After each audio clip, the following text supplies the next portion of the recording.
Boa noite, meus amados irmãos. Jesus é o Senhor. Graça e paz à família de vocês. Graça e paz a todas as igrejas da região aí dos vales, tanto do Rio Doce como do Mucuri. Eu gostaria de mandar um abraço desde aí Nanuque para o nosso irmão Pedro, o irmão Jackson, também ali em Carlos Chagas, o irmão Davi, irmão Flávio, Tatá, o Magno.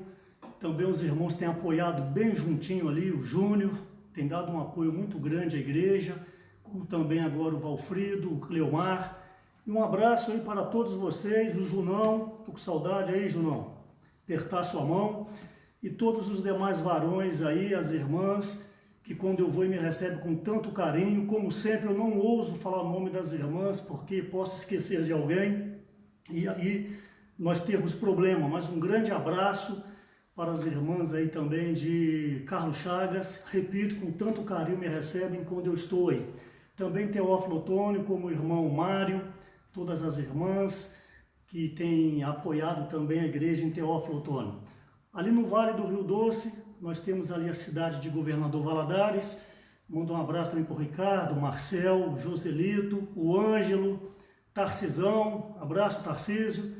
Também os irmãos que sempre de uma maneira ou outra cooperam, como o Marco, como o Sandi, o Rogério, o Hernani e o Adriano, o John e todos os demais irmãos, que são vários, e também as irmãs. Valadares é uma igreja que sempre me recebeu também com muito carinho, até porque sempre cedia as conferências, então ali eles têm um encargo de também estar recebendo os irmãos e aquilo que for necessário para a microrregião. Então boa noite a todos vocês, como eu disse, que a graça de Deus alcance a família de vocês e a saúde de vocês.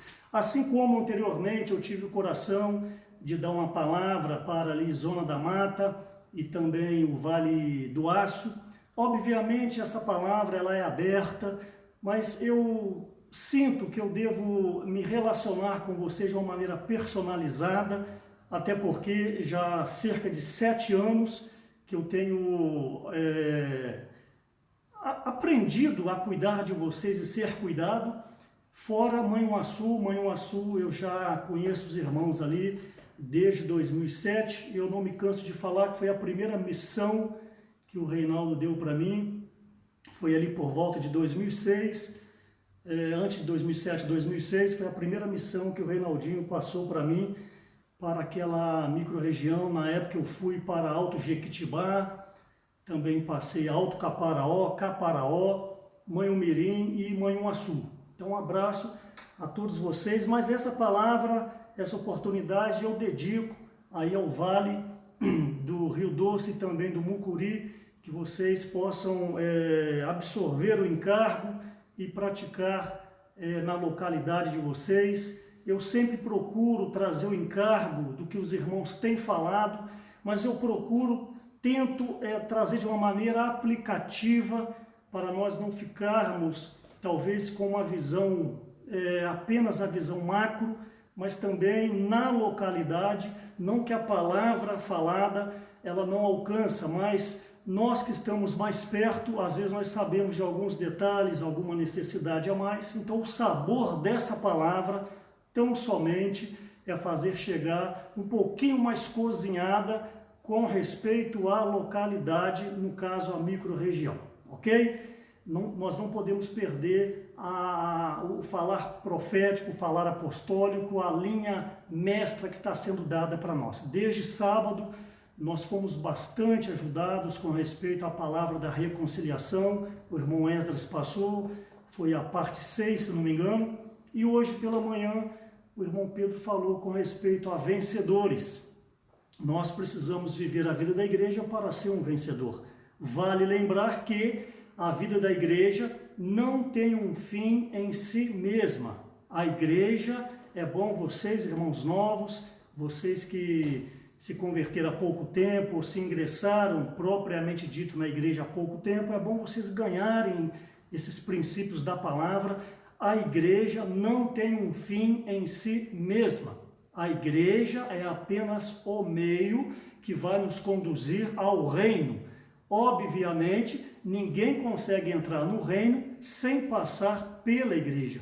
Por isso que o viver da igreja é essencial. Ele é totalmente necessário para que você possa adentrar o reino de Deus.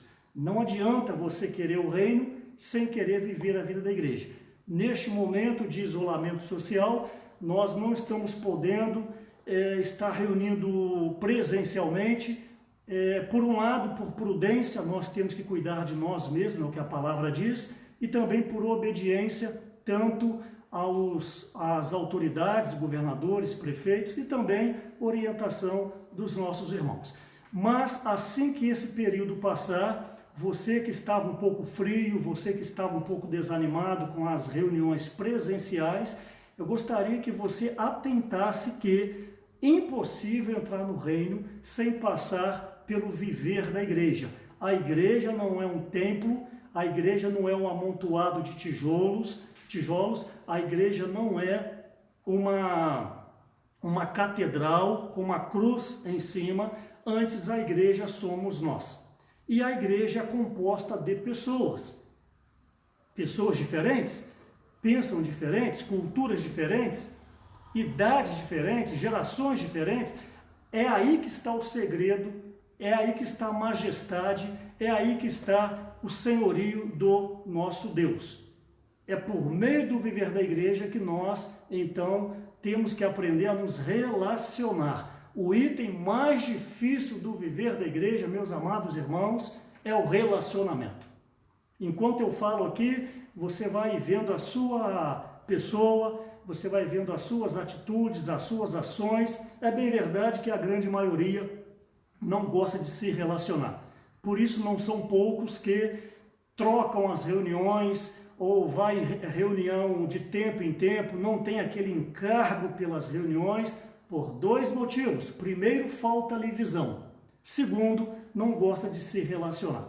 Como eu disse, não são poucos aqueles que chegam atrasados na reunião e saem cedo. Por quê? Para não se relacionar. E aí usa toda a desculpa, é porque o filho tem que estudar, é porque tem que fazer o almoço, tem que fazer a janta, mas aquele momento de reunião nós devemos tomá-lo como um momento sagrado, é o momento onde nós estamos igrejando, ou seja, é o momento que nós estamos nos relacionando. Então você que tem dificuldade de se relacionar, eu gostaria que você revisse essa questão, porque sem ela a sua vida da igreja não será adequada e ela poderá não ser aprovada diante do tribunal de Cristo. E sem a vida da igreja, como eu disse, não tem o reino de Deus.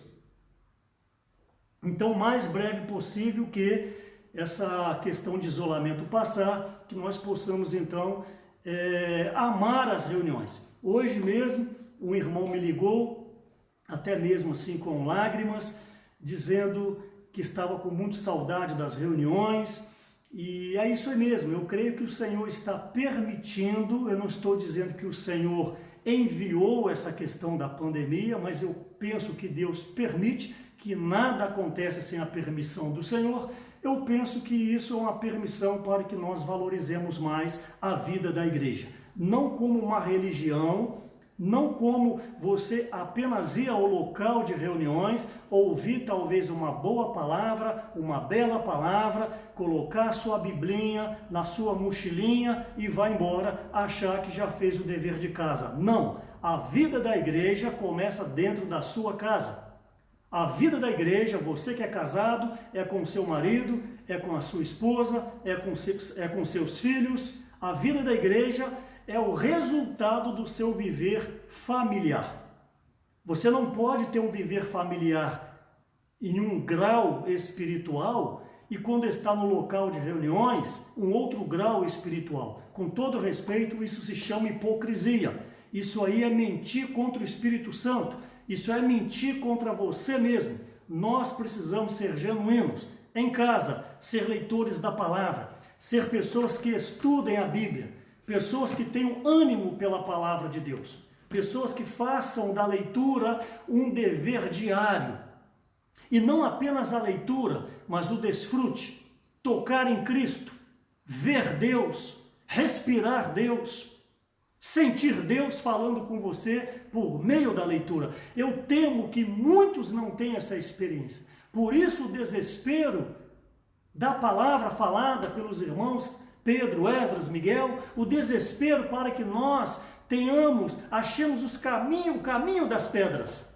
Ao ler a Bíblia, ver Deus. Ao ler a Bíblia, tocar em Deus. E também por meio da oração, por meio dos compartilhares. Então, uma pessoa dessa, quando vai para o local de reunião, é uma maravilha, é uma festa. Por quê? Porque cada um leva uma porção. Cada um tem algo a apresentar. Cada um tem um Cristo a ser exibido. Essa é a genuína vida da igreja. Não é simplesmente você ir para o local de reunião. Você não ir ao local já é, com todo respeito, um pecado grave. E se você vai e não exercita o seu espírito, assemelha-se aos irmãos que não vão ao local de reunião com frequência. Então você vê que é algo muito profundo. Deus quer todo o nosso ser consagrado a Ele.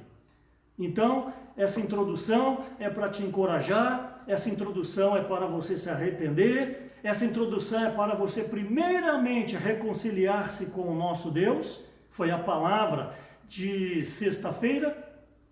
sábado à noite. Mas para ter uma reconciliação necessariamente precisa de um arrependimento, mas para ter o arrependimento você precisa ter visão.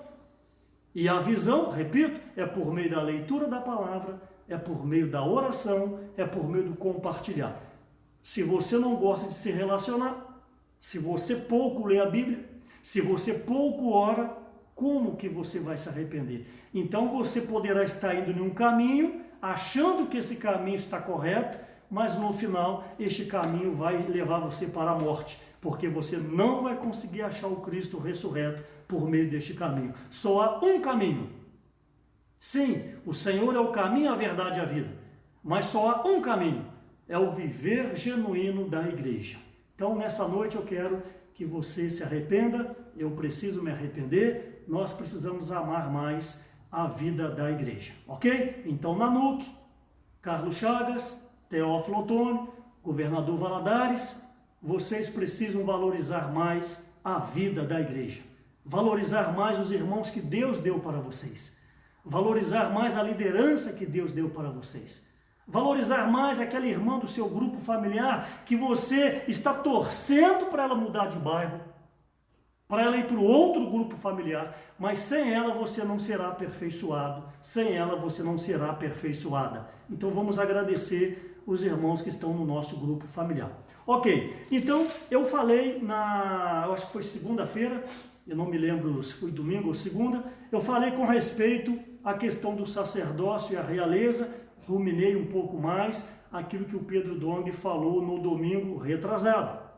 E obviamente eu não vou hoje fazer uma revisão disso, porque senão eu não desenvolvo o pequeno encargo que eu anotei aqui. Mas eu gostaria de lembrá-los com respeito a um ponto crucial para que essa igreja que eu estou falando seja vivida, um ponto crucial que precisa estar claro para nós.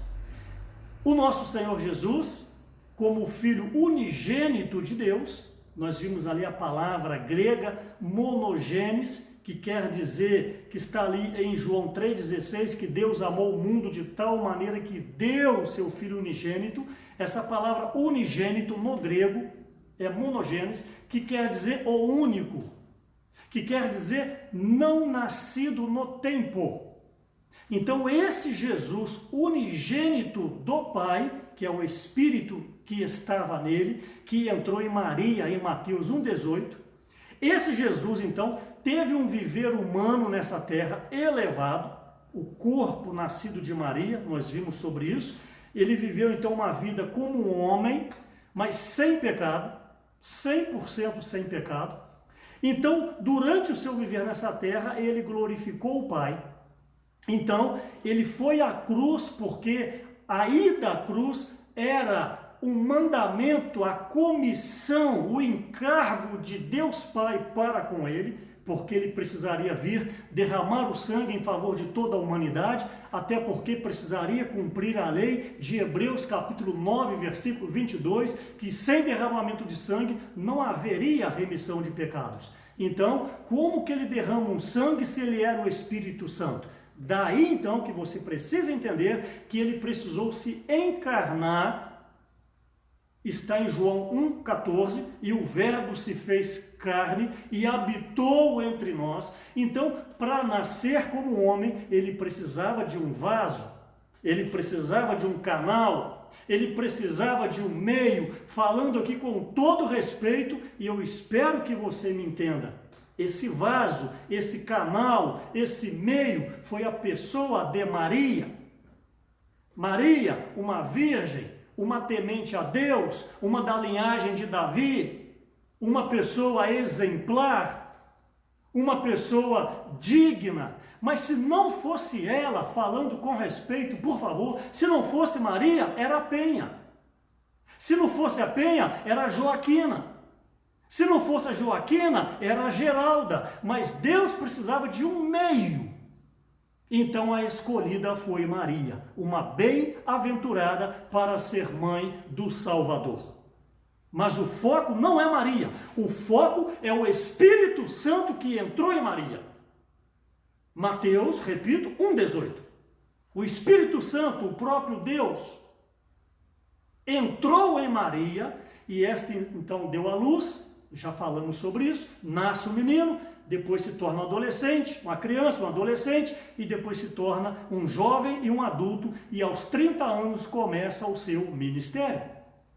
Então, porque Jesus teve uma vida totalmente exemplar? Ele foi à cruz, como eu disse, era o mandamento de Deus. Ao terceiro dia, aleluia! Jesus é o Senhor. Você tem que vibrar com isso. Todo homem tem medo da morte. Mas Jesus, ao terceiro dia, ele venceu a morte e ressurgiu, ressuscitou. Aleluia! O que nós celebramos no primeiro dia da semana, que é hoje, o domingo? A ressurreição do nosso Senhor.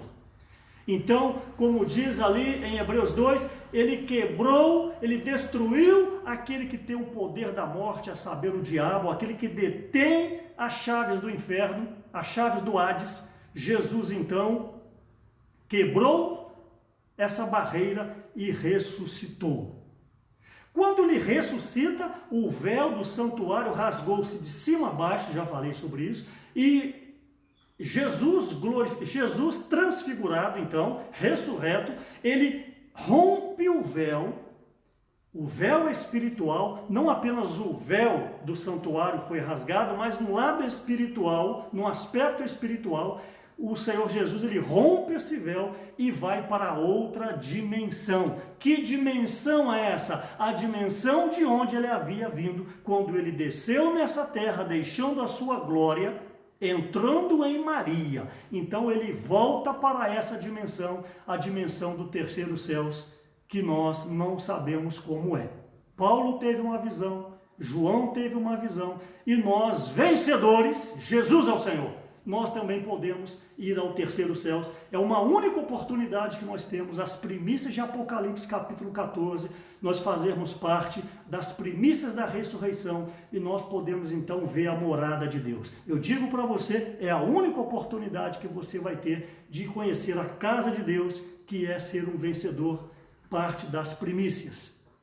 Então, quando o Senhor Jesus rompe esse véu como homem e entra na glória, isso está em Hebreus capítulo 5, ele foi nomeado, ele foi constituído, versículo 10, foi nomeado sumo sacerdote segundo a ordem de Melquisedeque. Também não vou falar sobre isso hoje, porque já falamos bastante semana passada.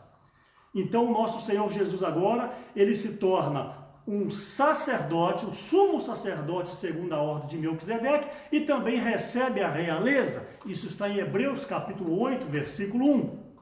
Ok? Então agora nós temos um sumo sacerdote e nós temos ali o rei, como está em Apocalipse. Jesus, que como o homem não podia ser um sacerdote, porque ele não era da linhagem de Levi, mas ele era da linhagem de Judá, mas ao romper o véu, ele então passa a ser um sacerdote, não segundo a ordem humana, a ordem de Arão, mas segundo a ordem espiritual do próprio Deus, a ordem de Melquisedeque, que Melquisedeque representa o próprio Senhor. Então nós temos agora o nosso Senhor Jesus, que é um sacerdote, que tem condições de interceder por nós, e ele também tem a realeza. Mas eu gostaria de falar que, desde o início, quando foi estabelecida a antiga aliança, em Êxodo capítulo 19, no versículo 5 e 6, ali Moisés fala que o Senhor gostaria que o povo fosse um povo de reino de sacerdote. Preste atenção, reino quer dizer realeza, reis, sacerdote, obviamente um sacerdócio. Então, quando iniciou a antiga aliança, o Senhor gostaria que o povo judeu, fosse um reino de sacerdotes, ou seja, todos pudessem exercer o ofício de um sacerdote e todos pudessem também ter a realeza. Mas vocês sabem, por causa de inúmeras quedas, essa questão então da primogenitura, podemos concentrar neste nome, ela foi rechaçada por Rúben, também anteriormente por Esaú. Então essa primogenitura ela foi multiplicada. A porção dobrada da terra para a casa de José, a realeza para Judá e o sacerdócio para os levitas, da casa de Arão.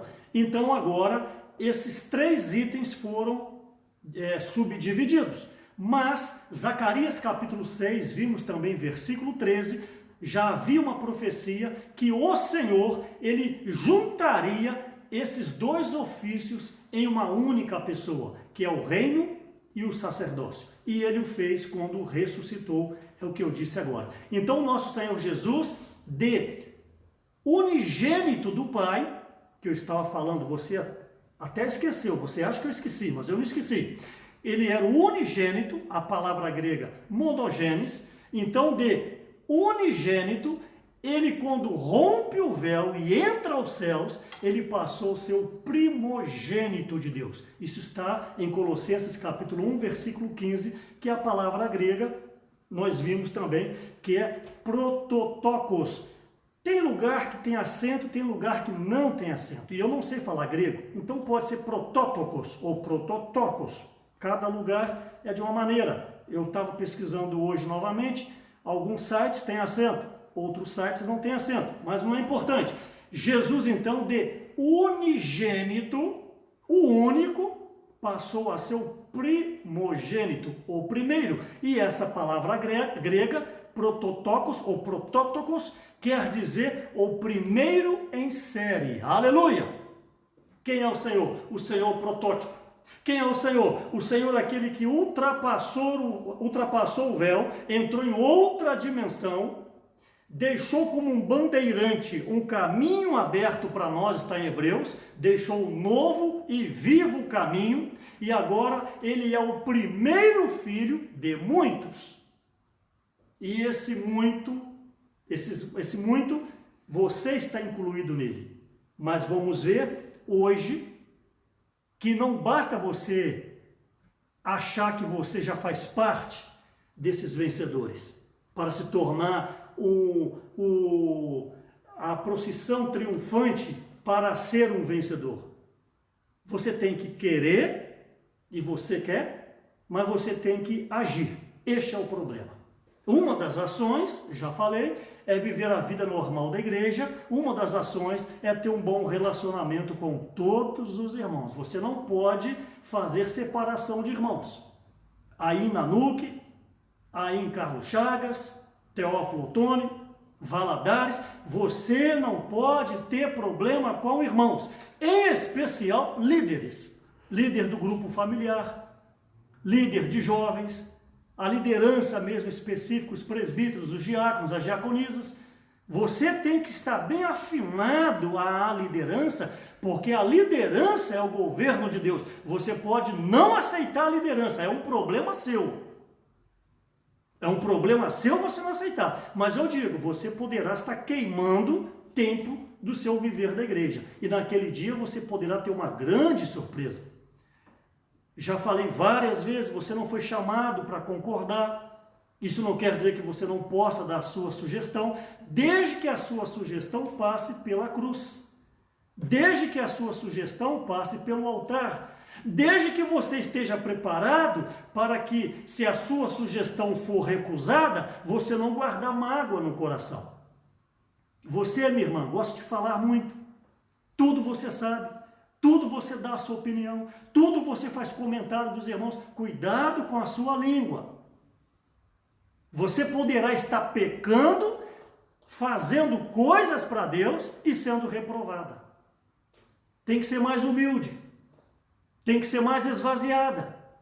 Tem que honrar os irmãos que estão à frente. A liderança da igreja são os varões, os homens, sexo masculino. Você tem que se submeter à direção que os irmãos estão dando para você. Então não seja uma irmã problema na igreja. Não seja uma irmã, quando alguém citar o seu nome, torce o nariz. Mas seja uma irmã e quando alguém cita o seu nome, tem alegria no rosto das pessoas de citar o seu nome. Por quê? Porque você é prestativa. Por quê? Porque você é de oração. Por quê? Porque você se relaciona com todos. Por quê? Porque você apoia. Então eu quero encorajar você a ser uma irmã que ora mais, uma irmã que coopera mais, mas seja alinhada à liderança da igreja. Então, desde o início deste povo, desde o início desse ministério da antiga aliança, como eu já falei, que só haveria uma aliança se tivesse um povo. Então não houve uma aliança em Abraão, não houve uma aliança em Isaac, não houve uma aliança em Jacó, quando ele desceu com a sua casa para o Egito com 75 pessoas, depois de cerca de 430 anos, já eram cerca de 2 milhões de pessoas. Então Deus, por intermédio de Moisés então liberta o povo por meio do Mar Vermelho, passando pelo Mar Vermelho a pé, a seco. Então agora Deus estabelece uma aliança, porque agora tem um povo, e o ministério é para um povo, o ministério não é para um indivíduo, o ministério não é para uma família. Então agora em Êxodo capítulo 19, versículos 5 e 6, Deus fala então que ele gostaria que este povo fosse um reino de sacerdote. Mas, repetindo, o povo caiu, várias vezes em pecado, Deus então envia o seu próprio filho. Então eu estou revisando para você entender que essa questão de sacerdócio, desde o passado o Senhor desejava. Por isso que em Cristo, agora temos o verdadeiro sumo sacerdote e a realeza. Alguns, antes de oficialmente ser estabelecida a questão do sacerdócio, alguns já exerciam algo para adoração e sacrifício a Deus. Como, por exemplo, Noé, quando terminou o dilúvio, em Gênesis capítulo 8. O próprio Davi teve também algumas aparições com respeito a essas questões.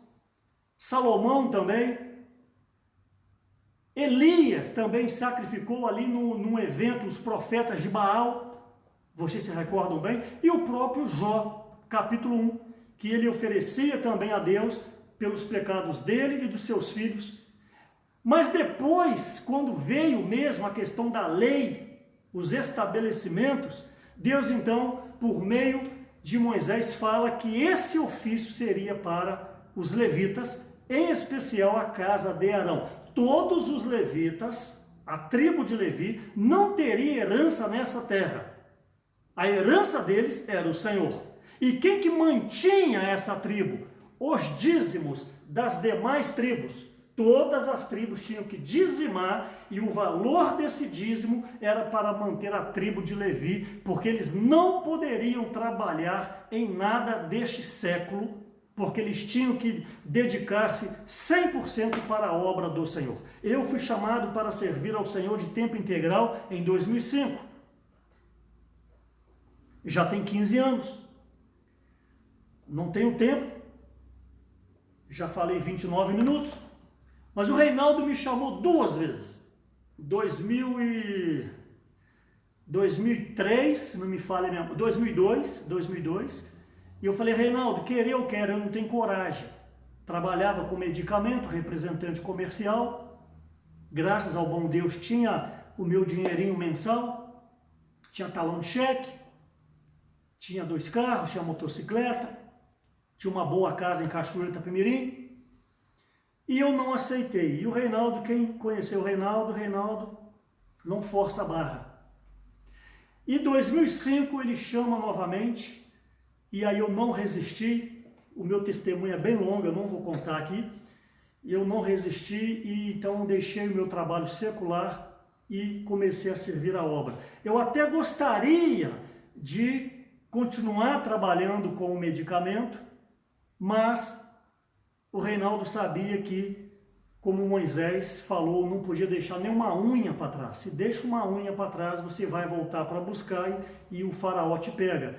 Então, teria como eu conciliar o trabalho e servir a obra, mas o Reinaldo, encorajando, não quis, pediu para mim de fato deixar. Então, por meio do sentimento e também pelo apoio da minha esposa, as 2 vezes, então eu deixei o trabalho e estou servindo a obra desde 2005. Já tem 15 anos que eu sirvo a obra de tempo integral.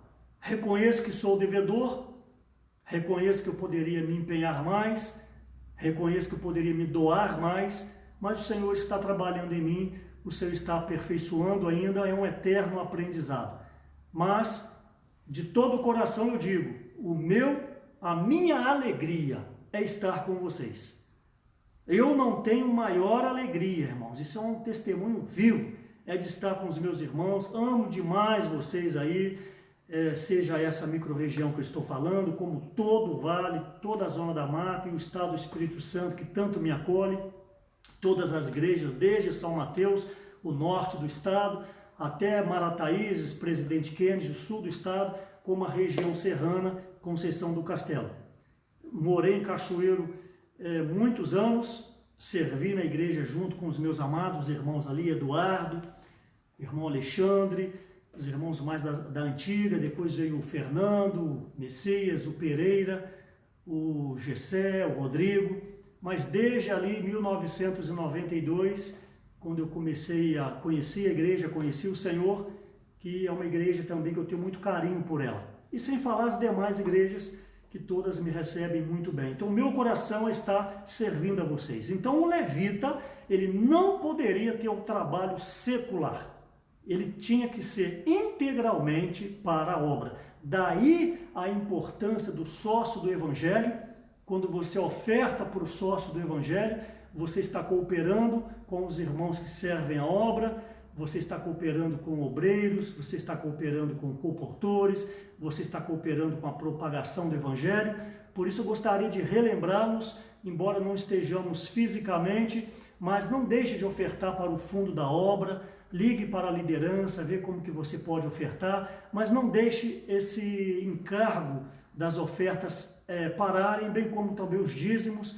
A localidade, você deve ofertar o seu dízimo, liga para a sua liderança e vê como você pode fazer. Os irmãos vão facilitar para você. Então, depois, como eu disse, oficialmente passa para a tribo de Levi, a casa de Arão, o ofício dos sacerdotes. Isso está em Êxodo capítulo 29 e Levítico capítulo 8. Eu espero que você esteja anotando. Êxodo capítulo 29 e Levítico capítulo 8 fala sobre essa definição que os sacerdotes seriam os levitas da casa de Arão. Tinha que ser da casa de Arão.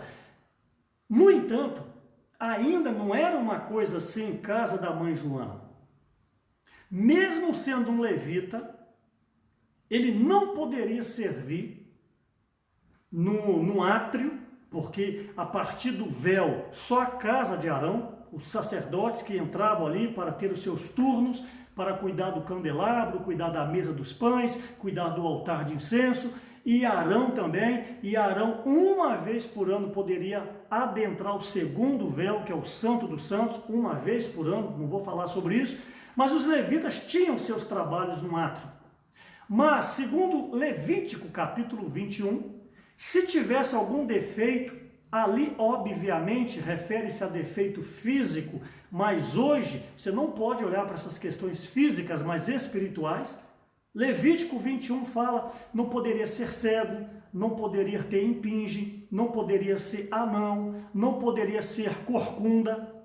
Cada aspecto desse tem uma aplicação espiritual que não convém falar agora, por causa do tempo, e não é o encargo. Então eu quero deixar claro, não basta você ser um levita, me permita, não basta você ser um crente, não basta você ser um cristão, não basta você ter sido batizado, não basta você bater no peito e falar que participa, faz parte da igreja. Não, você não pode ter defeito.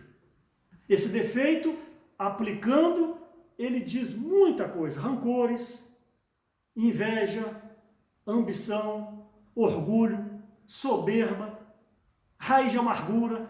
Pessoas assim não podem servir a Deus. Primeiro tem que deixar a sua oferta no altar e reconciliar com quem você tem um problema. Volta e você poderia então oferecer ao Senhor. Primeiro não vem a oferta, primeiro vem a pessoa. Isso está claro em Gênesis capítulo 4, a questão de Caim e Abel.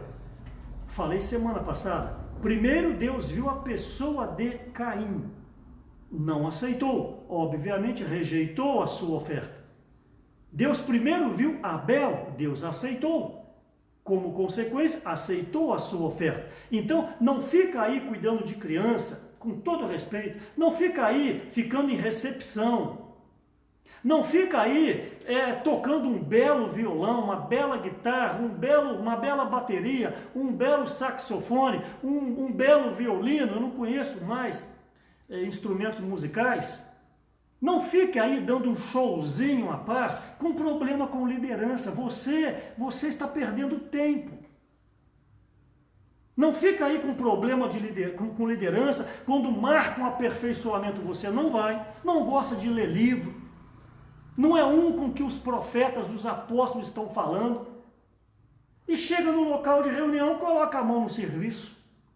Aí o coordenador ou o presbítero vai te ajudar, você não aceita. O que é isso? Orgulho. O que é isso? É ser um corcunda, é ser um cego, é ser um anão, é ter impinge. Levítico 21, você não pode servir. Por um lado, nós encorajamos a todos a servirem, mas tem que servir em coordenação com a coordenação ou com a liderança. Então eu quero te ajudar para você parar de perder tempo. Se você não é um com a liderança, saia do serviço. Mas melhor do que sair é você se reconciliar. Palavra do Esdras, sábado à noite. Você quer ser um vencedor? Palavra do Pedro hoje. Terminou a palavra. Com respeito a Sião, com respeito ao Salmo 110, com respeito ao Salmo 2. Então, não tem para onde fugir. A igreja é o lugar para tratar com você. É melhor você jogar a toalha. Senhor, não tenho para onde ir. Para que iremos se só tu tens as palavras da vida eterna? Só a igreja tem a palavra do reino. Só a igreja aponta para você o caminho do reino. Só a igreja dá para você a visão macro da economia de Deus. Só a igreja dá a visão micro da economia de Deus.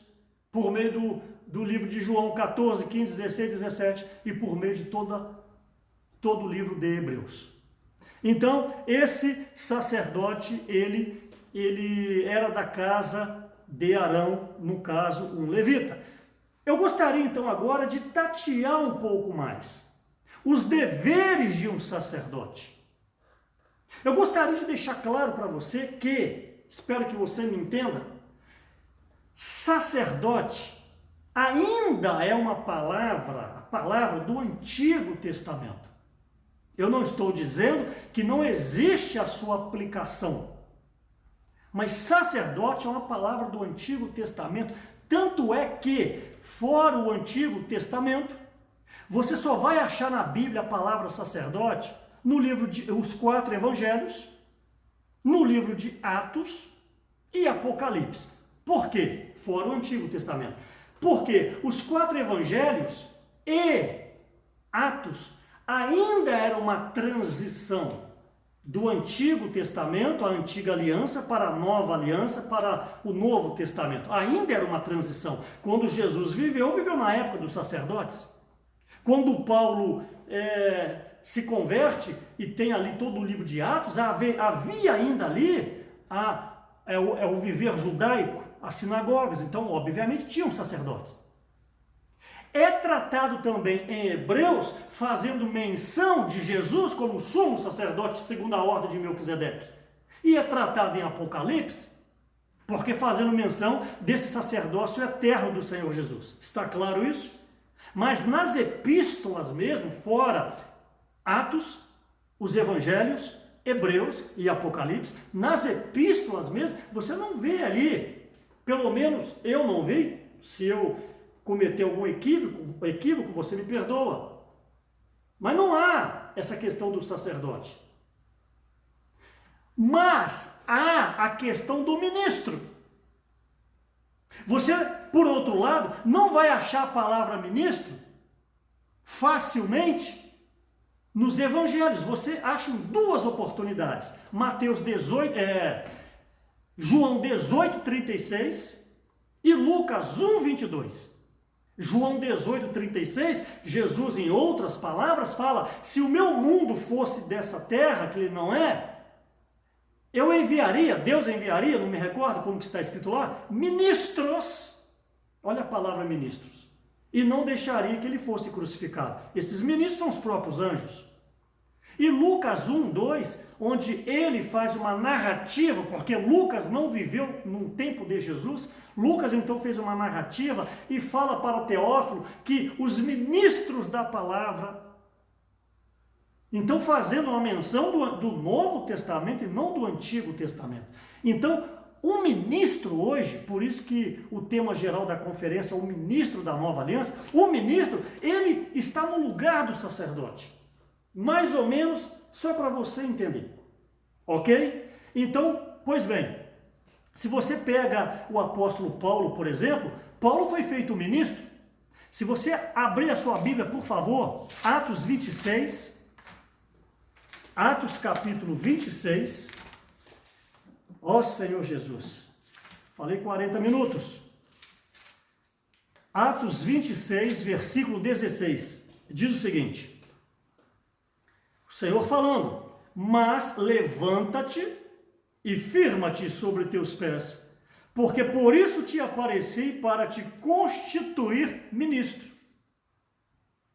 e testemunha. E aí o versículo segue. Então, Paulo foi constituído um ministro. Isso também está em Efésios 3, 7 e 8. Por favor, você pode anotar. Colossenses 1, 25. Você que está no chat aí vai colocando, viu? Efésios. Inclusive, você que está no chat aí, sempre que você colocar, é bom você colocar a igreja. Por exemplo, Colatina, coloca lá Colatina. É legal os demais irmãos ver a interação das igrejas. Você que é de Carlos Chagas, você que é de Nanuque, vai colocando aí, vai colocando a cidade. Eu acho que é importante. Ok, Efésios 3, 7 e 8. Colossenses 1, 25. Atos nós lemos agora 26, 16. E também Romanos capítulo 15, versículo 8. Então você vê que no Novo Testamento, nas epístolas, você não vê a questão do sacerdote, você vê a questão do ministro. Então quem é você? Um ministro. Então, pegando na palavra do Antigo Testamento para trazer para o Novo Testamento, qual a principal função de um sacerdote? Repito, bem didaticamente, Antigo Testamento, sacerdote, Novo Testamento, ministro, se equivalem, ok? Qual a principal função de um sacerdote? É ser um representante, um mediador. Falei semana passada, o sacerdote leva o homem a Deus. Rei traz Deus até o homem. Então a principal função de um sacerdote é o mediador. Por exemplo, Mateus capítulo 8, versículo 4, Mateus 8, 4 e Levítico 5, 15 e 16. Esse Mateus 8, 4 foi sobre a cura de um leproso. O Senhor cura o leproso então chega alegre e tal. Jesus fala o seguinte: vai, apresenta-te ao sacerdote. Eu gostaria que vocês atentassem para isso. Obviamente, o Senhor Jesus é superior a tudo. Mas como homem, espero que você me entenda, quem era a liderança do judaísmo, da sinagoga, ali, de uma maneira bem prática? O sacerdote. Não era Jesus. Então, quando o leproso voltou curado, o Senhor falou o seguinte: por causa da lei de Levítico, o Senhor falou: vai, procura-te o sacerdote. Era para quê? Era para ele procurar a liderança, me permita aplicar, a liderança da igreja. A liderança da igreja iria checar, está ok? Libera para viver a vida normal da igreja. Gostaria de dar uma ajuda para vocês. Obviamente, penso eu que não tem isso hoje, como houve num passado recente. Se tem alguém rebelde contra a igreja, se tem alguém que causou dano para a igreja, se tem alguém que denegriu famílias na igreja, lideranças nacionais, locais, e esse alguém parou de reunir, e esse alguém agora deseja voltar a reunir, e você é muito amigo dessa pessoa. Aí então você chama essa pessoa para a sua casa, você não é um líder, você chama essa pessoa para o grupo familiar, e daqui a pouco essa pessoa vai se infiltrando. Eu quero dizer, você está agindo errado. Se essa pessoa que pecou deseja voltar a reunir, e você é muito amigo dela, e ela já entrou em contato com você, seja sábio. Você vai falar o seguinte: meu amigo, você deseja voltar mesmo? Você se arrependeu? Arrependi. Então vai, abro aspas, ao sacerdote. Vai, a liderança da igreja. A liderança da igreja vai saber como agir. Uma vez que a liderança da igreja teve comunhão, sentiu paz no espírito, sentiu verdadeira comunhão, a liderança então vai passar para a igreja que este irmão, esta irmã, essa família se arrependeu e deseja voltar ao viver da igreja. Então, a liderança vai dar as orientações como que este irmão, essa irmã, essa família vai se integrar à igreja. É bom para todo mundo, é bom para essa família, para essa pessoa, porque ninguém vai ficar olhando com olhar de acusação, porque a liderança já deu o aval, e a liderança vai fazer de tudo para essa família ser integrada novamente à igreja o mais breve possível, mas tem que seguir os caminhos corretos. Não adianta você, porque é amigo, é amiga, tentar ajudar, você poderá prejudicar. Então veja esse princípio do Senhor Jesus. O leproso voltou todo alegre, fui curado. Jesus, calma. Procura a liderança, procura o sacerdote e ele te dirá o que fazer. Amém? Então eu espero que você aplique isso na sua localidade. Então o primeiro item é: a função principal de um sacerdote é ser um mediador. Mateus 8, versículo 4, Levítico 15, versículos 5 a 6. Esses sacerdotes também tinham as suas responsabilidades. Às vezes é muito fácil você falar de uma liderança. Às vezes é muito fácil você falar de uma diaconisa que está cuidando do serviço de criança. Você, mamãe, você prefere crer no seu menino de 2 anos que chorou na salinha, que contou mentira, falou que a tia bateu nele, e você desonra uma avó que cuida das crianças. E você desonra uma irmã que passou a semana inteira preparando as liçãozinhas para as crianças, comprou o lanchinho, arrumou a sala, e a sua criança de 1 ano ou 1 ano e meio, primeiro choro, você já deixa a reunião, sai do salão de reunião, se é em cima ou se é do lado, e já entra para a sala desonrando a irmã que está cuidando. Ali tem uma liderança, ali tem uma autoridade. E você precisa se submeter. Você precisa crer nas irmãs, alguns lugares também irmãos. Você precisa crer nos irmãos que estão cuidando, porque esses irmãos, essas irmãs estão debaixo de uma orientação dos presbíteros da igreja. Então eu gostaria que as mamães também, o irmão Esdras agora vai começar a dar uma palavra para as mães, vocês já sabem disso, assim como o Miguel falou várias palavras de oração, o Esdras vai dar palavras para as mães. Eu espero que você aprenda a ser uma mãe verdadeira. Uma mãe que entenda que o seu filho precisa ser aperfeiçoado nos caminhos da igreja. E não colocar o seu zelo materno, o seu cuidado materno à frente de uma autoridade espiritual que está ali cuidando, zelando, morrendo na vida da alma para poder cuidar do seu filho. Você está lá sentado ouvindo a palavra. A irmã está lá cuidando do seu filho. Não poucas vezes, os seus filhos, 2, 3. Então que você também entenda essas questões. Então, as responsabilidades de um sacerdote, Números capítulo 18, ok? Diz o seguinte, versículo 1 de Números 18, ok? Gostaria que você acompanhasse. Coloca no chat aí. Números 18, 1. Disse o Senhor a Arão, tu e teus filhos, e a casa de teu pai, contigo levarei sobre vós a iniquidade relativamente ao santuário, tu e teus filhos contigo levarei sobre vós a iniquidade relativamente ao vosso sacerdócio. Então, ser líder não é fácil. Aqui está dizendo que todo problema que houvesse no santuário e no ofício do sacerdócio, quem pagaria a conta? Arão e seus filhos. Então eu gostaria, em nome de Jesus, agora que você abrisse os seus ouvidos. Você aí em Nanuque, você aí em Carlos Chagas, você aí em Teófilo Otoni, você aí em Governador Valadares. Abra os seus ouvidos. Todo problema, todo BO, boletim de ocorrência, todo problema que houvesse dentro do santuário e no ofício do sacerdócio, a conta iria para Arão e os seus filhos, que eram 4, 2 morreram e ficaram 2. Então, daí que você precisa entender por que a liderança precisa estar a par de tudo.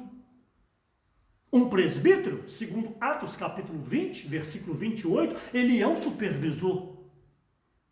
Um presbítero é aquele que tem uma visão de cima, ele precisa saber de todas as áreas da igreja, mas você, por não entender, por não ler Bíblia, por não conhecer a palavra, por ser um de dura serviço, fala, mas tudo os irmãos têm que saber? Sim. Números 18, versículo 1. Como está o andamento de um serviço de criança? Como está a construção? Às vezes a sua localidade está tendo uma reforma. Como está a questão financeira? Como está a questão dos grupos familiares? Tudo a liderança tem que saber, porque a liderança responde pela igreja. Eu gostaria que vocês, em especial jovens, não digo todos, por favor, que os nossos jovens são maravilhosos, mas talvez, permita, talvez, alguns gostam de ter o showzinho dele à parte. Alguns gostam de fazer as coisas dele à parte. Meus irmãos, até um grupo de WhatsApp que vai envolver a igreja tem que ter a anuência dos irmãos responsáveis. Se você, 3, 4, 5, 6 jovens, querem fazer um grupo de WhatsApp, fica à vontade. Jesus é o Senhor. Agora, diz respeito à igreja, precisa de uma comunhão para que neste grupo tenha um supervisor, tenha um coordenador ou uma coordenadora, se for irmã.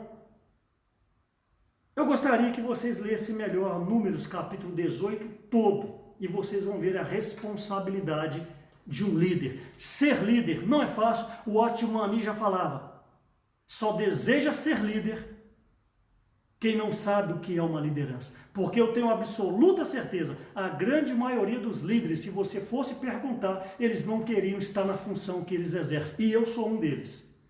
Você pode não crer, é problema seu. Mas eu não gostaria de estar na função que eu exerço.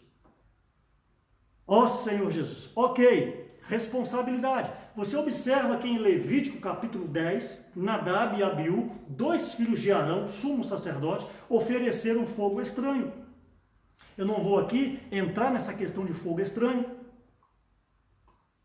A Bíblia não relata de uma maneira clara, mas tem várias explicações.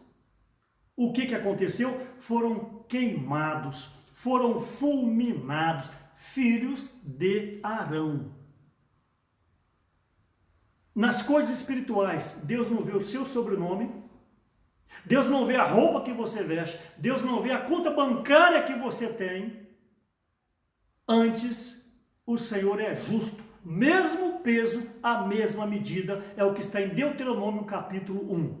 Esses dois foram fulminados. Está reforçando o que eu estou falando. Eram sacerdotes.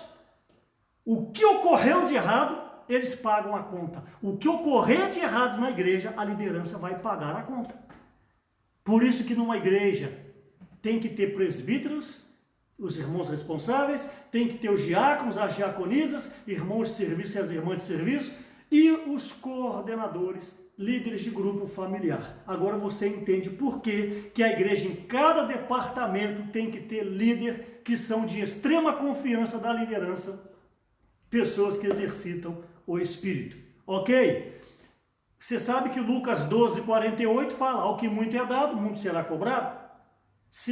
Julga-se que uma liderança foi confiado muito nas mãos dela. Então elas serão cobradas, esses irmãos, mais do que o restante dos irmãos. Então não queira ser líder de uma maneira leviana, mas você pode aspirar o episcopado, que é servir a Deus. Quanto mais humilde você for, quanto mais serviçal você for, quanto mais esvaziado você for, Deus vai te dando encargo, Deus vai te dando funções, Deus vai te dando ministérios.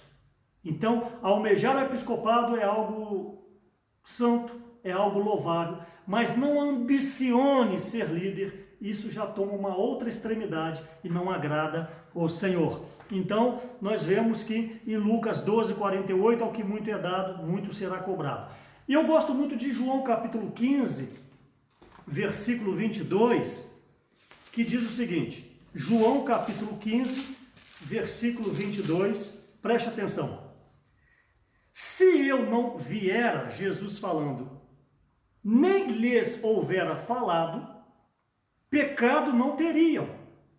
Mas agora não tem desculpa do seu pecado. Então o Senhor está falando, se eu não tivesse vindo, se eu não tivesse pregado para vocês, vocês não seriam cobrados. Mas agora, porque eu estou falando com vocês, o Senhor Jesus fala, eu vou cobrar vocês. Então, por isso que a igreja é um lugar de aperfeiçoamento. Olha quanta enxurrada de palavra, meus amados irmãos, nós estamos tendo. Olha, segunda-feira, se não me falha a memória, eu falei. Terça-feira, quase todas as igrejas têm dado palavra. Aí tem os grupos familiares na quarta-feira, que vocês vão ver no livro. Quinta-feira, um obreiro tem dado a palavra. Inclusive, o obreiro dá a palavra segunda e quinta. Nós vamos dar a palavra agora só quinta. Então, segunda, agora, amanhã, não tem palavra. Nós vamos centralizar só na quinta. Quinta-feira, o obreiro dá a palavra. Sexta-feira, a palavra ministerial na sua igreja. Sábado, o irmão Esdras. Domingo, Pedro. Domingo, agora eu estou falando. Olha quantas informações vocês têm. Eu pergunto, o que isso tem mudado a sua vida? João 15, 22. Você não pode dizer que você não sabe. Você não pode dizer que você não sabia. Você está sabendo.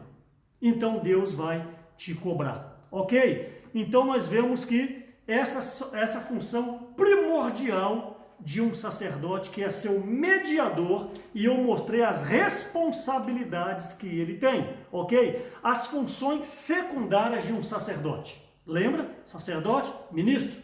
As funções secundárias, diga-se de passagem, não menos importantes. Não menos importantes. Função secundária, ensinar a lei. Anota, por favor, Levítico 10, de 10 a 11. Deuteronômio 33, 10. Segundo Reis 17, de 27 a 28. Então, função secundária de um sacerdote, não menos importante, ensinar a lei.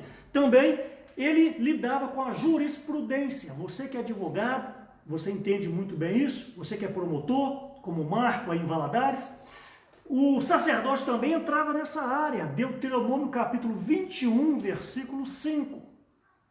Deuteronômio 21, versículo 5, e também, de uma maneira bem geral, Levítico 13 e Levítico 14, ali ele tinha que também cuidar e zelar e orientar com respeito à saúde. Fala da lepra, tal, dá muitos detalhes, o sacerdote tinha que ter um conhecimento de pele para poder ver se era lepra, se era muito grave, se não era. É um capítulo até difícil de ler, Levítico, capítulo 13 e capítulo 14. Então, eu falei do sacerdote, das suas funções práticas, primordiais e também das suas funções secundárias. E com respeito à realeza, as funções de um rei, está em Deuteronômio capítulo 17. Eu não vou deter muito, mas eu gostaria de, antes de tocar, ler com vocês Romanos capítulo 5, versículo 17. Falei do sacerdote, agora estou falando da realeza, porque o Senhor se tornou um sacerdote real, um sacerdócio, sumo sacerdote, também com a realeza. Deuteronômio 17, mas eu vou ler agora Romanos 5, Deuteronômio 17 fala sobre as funções de um rei, os deveres de um rei. Mas Romanos 5, nós estudamos isso em 1995, isso está fresco na minha memória ainda.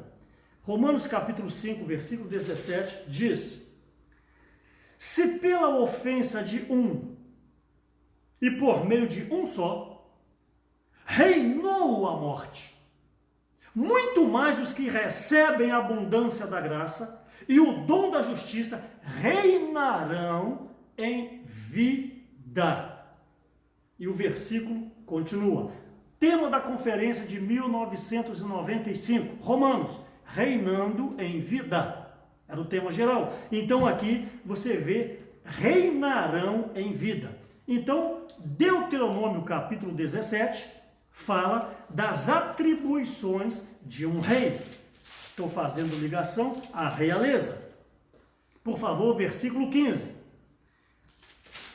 Diz o seguinte: estabelecerás com efeito sobre ti, como rei, aquele que o Senhor teu Deus escolher, homem estranho que não seja dentre os teus irmãos, não estabelecerá sobre ti, e sim um dentre eles. Então, o primeiro item, tinha que ser um homem que Deus escolhesse. Não podia ser rei, alguém fora do povo. Então, primeiro item que eu gostaria de falar, você como um sacerdócio real, está em 1 Pedro capítulo 2, versículos 5 a 9, 1 Pedro 2, 5 a 9, você como um sacerdócio real, sacerdócio na questão de função, mas diz respeito ao ministro da nova aliança. Então você como um ministro da nova aliança, você tem que ser alguém íntimo de Deus.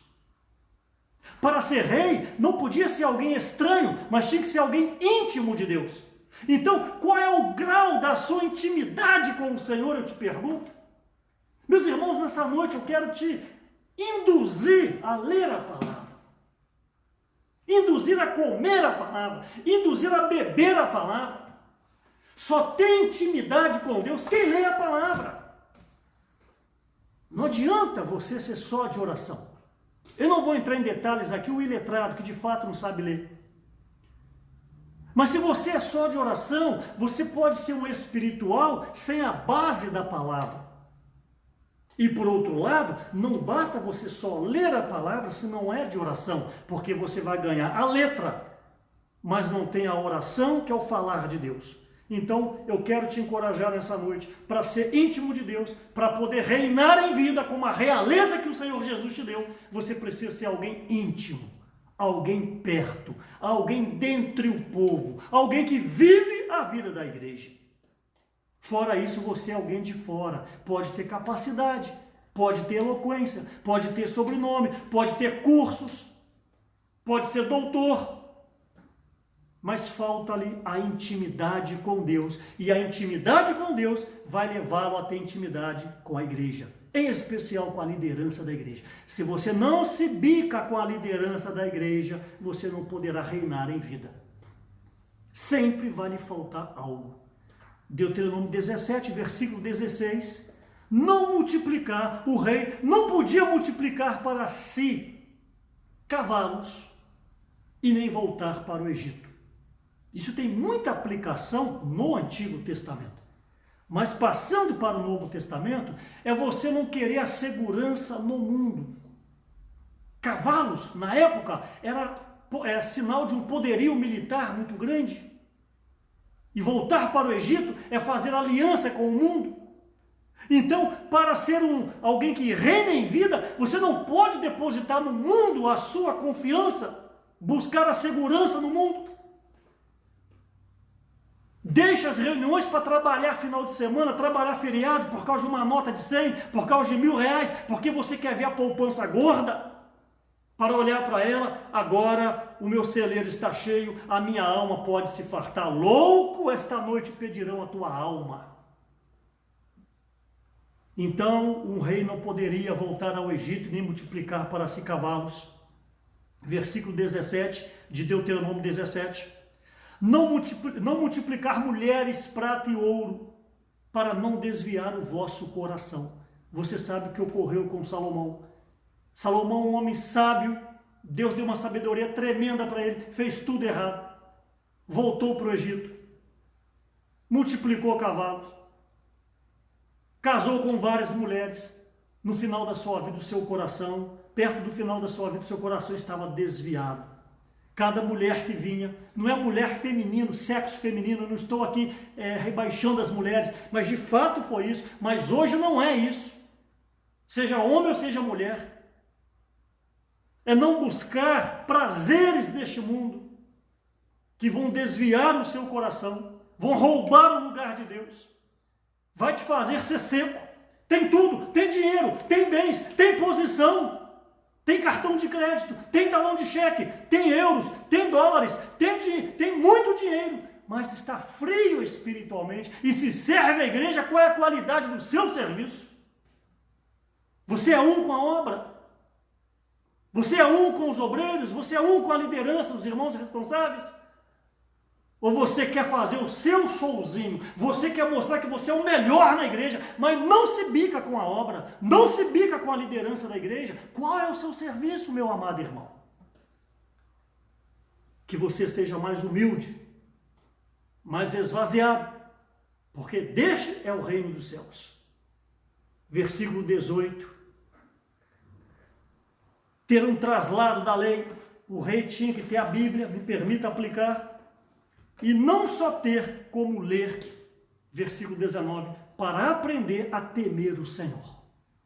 Não é ter medo, temer é reverência, temer é respeito.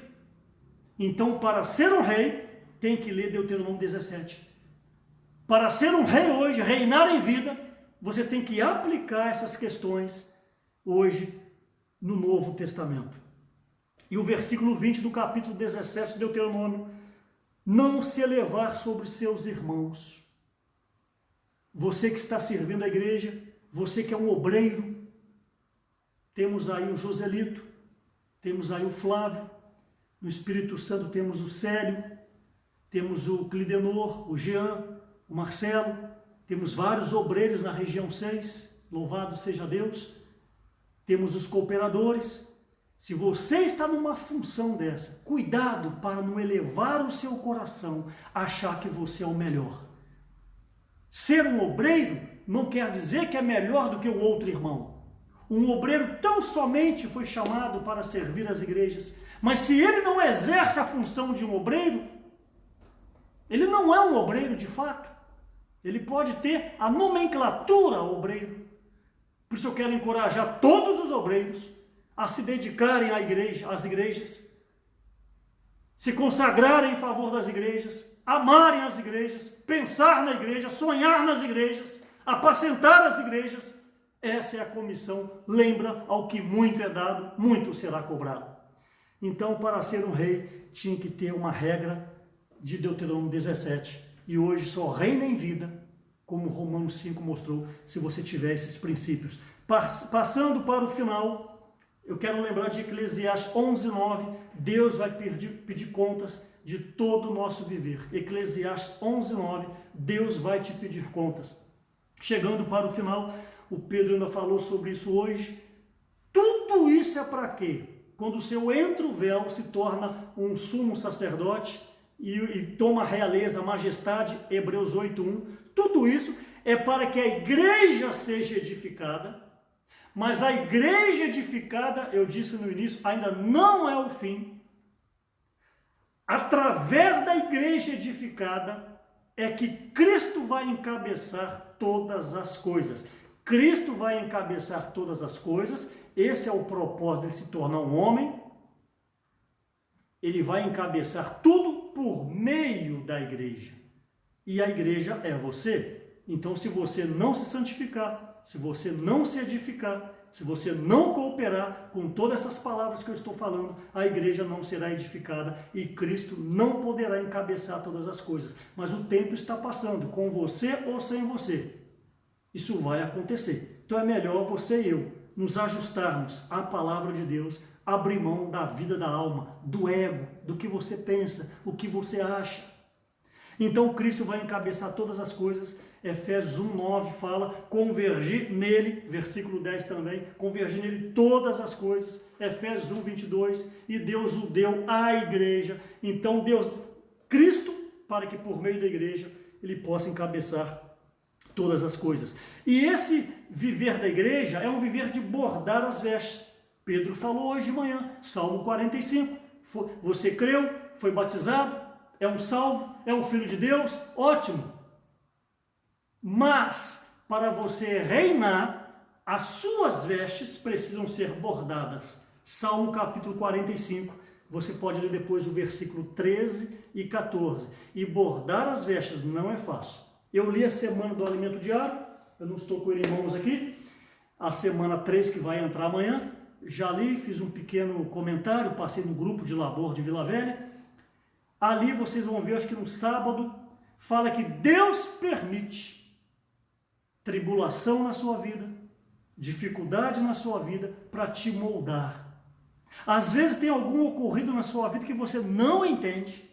Creia, Deus está usando isso para te dar a salvação eterna e a entrada no reino eterno do Senhor. Não recuse as tribulações. O nome já fala, tribulação não é fácil. É fácil você pregar, mas quando ela vem na sua vida, você se desespera. Mas tome posse dessa palavra nessa noite. Por meio dessa tribulação, Deus quer fazer de você um vencedor. Deus quer fazer de você uma vencedora. Creia na palavra, não creia no que eu estou dizendo. Essa semana vocês vão desfrutar sobre isso. Então, as nossas vestes precisam ser bordadas. Se não tiver veste bordada, a salvação inicial não é capaz de permitir que você entre no reino. Isso está em Mateus 22:11. O Senhor Jesus, o rei, entrou na sala das bodas. Quando ele olhou, ele viu que tinha alguém que não tinha as vestes nupciais. Pegou essa pessoa, amarrou de pés e mãos e jogou no ranger de dentes. Então, ser salvo é uma coisa, porque você creu, porque você foi batizado, porque você invoca o nome do Senhor. Parabéns, é isso aí mesmo. Mas não para por aí. Agora vem o desenvolvimento da salvação. Filipenses 2:12, desenvolvei a vossa salvação. 1 Pedro 9, Lucas 21:19, e etc, etc, etc. O que é isso? A vida da igreja. Eu temo que muitos de vocês pararam no estágio da salvação. Estão em casa, relaxados.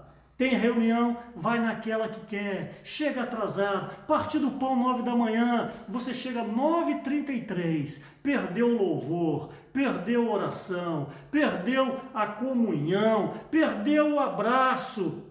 Aí você chega friamente, toca no pão, toca no cálice, com todo respeito, sem realidade. Se a reunião é 9, você tem que chegar 15 para as 9.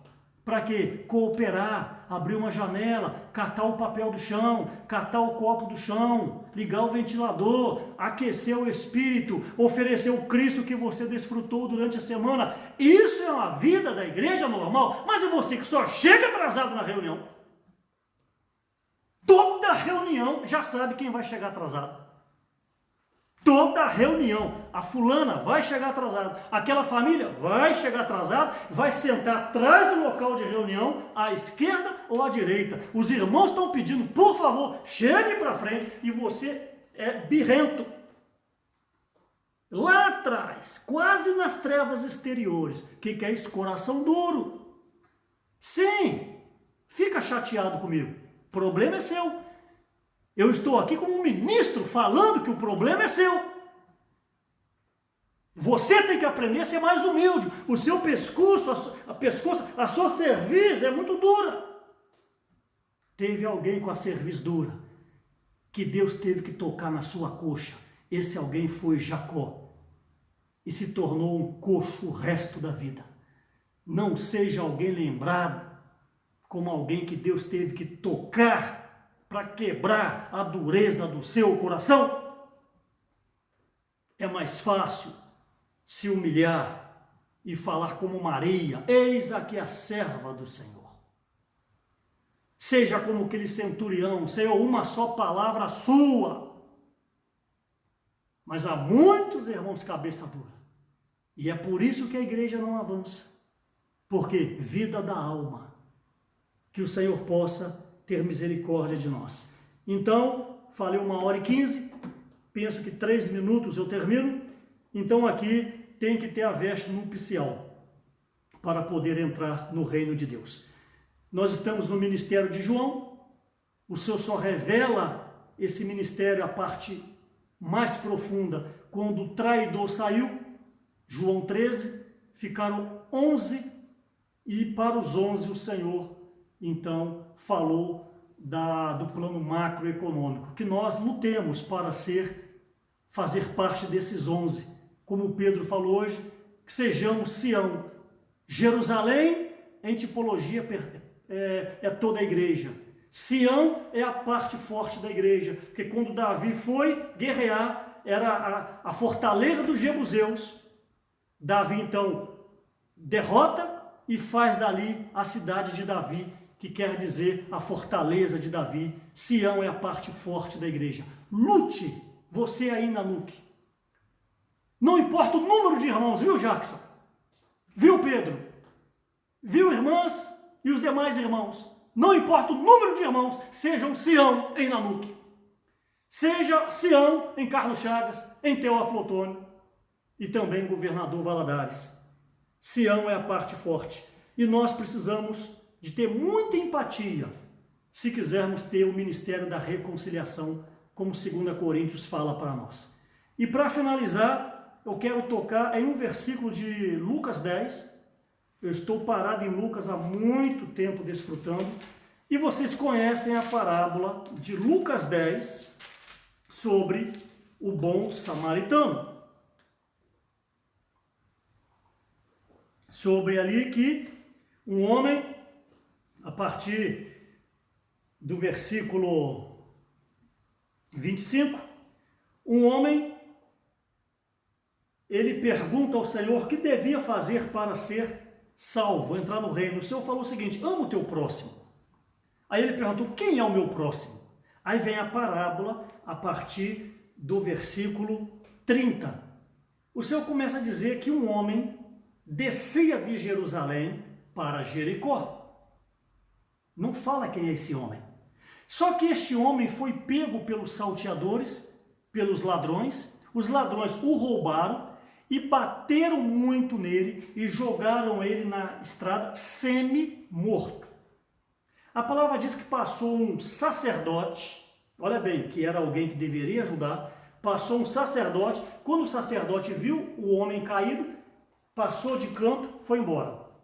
Daqui a pouco vem o levita, passa também, vê o rapaz, passa de canto, vai embora e não ajuda. Aí vem um samaritano e ajuda essa pessoa. Leva na hospedaria e tal, o detalhe você conhece. Mas aí vem a pergunta que o rapaz tinha feito: quem é o meu próximo? Aí o Senhor conta a parábola, Lucas 10, e o Senhor então pergunta no versículo 36, qual destes três, o sacerdote, o levita e o bom samaritano, e o homem caído, qual desses três te parece ter sido o próximo do homem que caiu nas mãos dos salteadores? Respondeu esse rapaz, o intérprete da lei: o que usou de misericórdia com ele?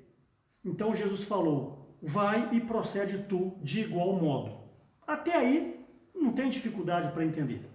Mas se você tocar bem no versículo 36, Jesus pergunta: qual destes três te parece ter sido o próximo do homem? Não é fácil de entender isso aí. Qual desses três te parece ter sido o próximo do homem? Porque se você pega o samaritano que o ajudou, quem foi o próximo do samaritano? O homem. Então, quem é o próximo do samaritano? O que necessitava de ajuda. Ok, mas o versículo fala: qual parece ter sido o próximo do homem? Quem é o próximo do homem? Então, eu queria aplicar para vocês o seguinte: muitas vezes na igreja, você fala: você é minha irmã, em especial. Você, meu irmão, ninguém me liga, ninguém sente saudade de mim, ninguém se preocupa comigo, ninguém cita o meu nome, eu sou um zero à esquerda. É muito fácil vivermos uma vida de mendigo na vida da igreja. Você só quer ser apacentada, você só quer ser ajudado, se é irmão, você só quer ser lembrada, se é irmã, você quer que o seu nome esteja em evidência, você, meu irmão, quer que o seu nome seja em evidência. Mas preste atenção que tudo tem dois lados. Eu, irmão Marcos Frigulha, quem é o meu próximo? Aplicando: o rapaz que está caído, o rapaz que necessita de ajuda. O meu grupo familiar é o meu próximo. Quem que você na igreja tem que apacentar primeiro? O seu grupo familiar. É por isso que você está num grupo familiar. Não vai olhar, irmão, do outro grupo, não. Cuida do seu grupo familiar. Então, quem é o meu próximo? O rapaz que está caído. Mas preste atenção. Quem é o próximo do rapaz que está caído? É o que a pergunta fez aqui. 10:36. Qual destes três te parece ter sido o próximo do homem? Então, o próximo do homem é quem o ajudou. Eu não sei se você está entendendo. O meu próximo é quem necessita de ajuda, eu vou ajudar. Mas aquele que eu ajudei, eu sou o próximo dele. Então, aplicando isso, não fica querendo só para você: venha a mim o reino. Tem que me ligar, tem que me apacentar. Mas nessa noite eu quero que você olhe por outro ângulo. Quem é o seu próximo? O seu próximo é aquele que cuida de você. É aquele que te ajuda. É aquele que ora por você. É aquele que intercede por você. Resumindo, ame mais a liderança da sua igreja. Hebreus 13, 7 e 17. Honre os irmãos que cuidam de vocês. Nós que servimos a obra para dar uma palavra como essa, irmãos, eu falo para vocês, é o dia todo ruminando. O meu domingo hoje não existiu praticamente em termos de coisas para mim. É em cima da Bíblia, é orando, é com temor. Senhor, o que falar? Então, não fique querendo só ver o teu reino. Doe-se para a igreja. Ore por aqueles que cuidam de você. Orem por aqueles que zelam por você. Orem por aqueles que intercedem por você. Honre a liderança da sua igreja. Honre os irmãos líderes a nível nacional, regional, micro-regional e local. Que o nosso Senhor abençoe. Me perdoe hoje foi a mensagem mais longa que eu falei, 1h23, me parece. Se sintam abraçados. Em breve, em nome de Jesus, estaremos juntos. As igrejas não podem parar, as igrejas precisam avançar.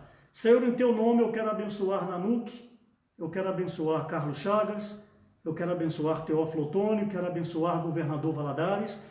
Essas cidades têm aqueles que invocam o teu nome, essas cidades têm aqueles que dão testemunho da unidade. Senhor, traga paz entre essas igrejas, Senhor, traga paz e harmonia entre a liderança, entre os grupos familiares e entre todos os irmãos e as irmãs, que esse ministério da reconciliação, Senhor, ele possa estar pairando sobre nós e que nós possamos lutar por Sião para adentrarmos o reino de Deus. Eu abençoo em nome de Jesus o Espírito Santo, o Estado do Espírito Santo, abençoo todo o Vale de Minas e também a zona da Mata Mineira, toda a região 6, Jesus é o Senhor. Irmãos, boa noite, para frente vamos.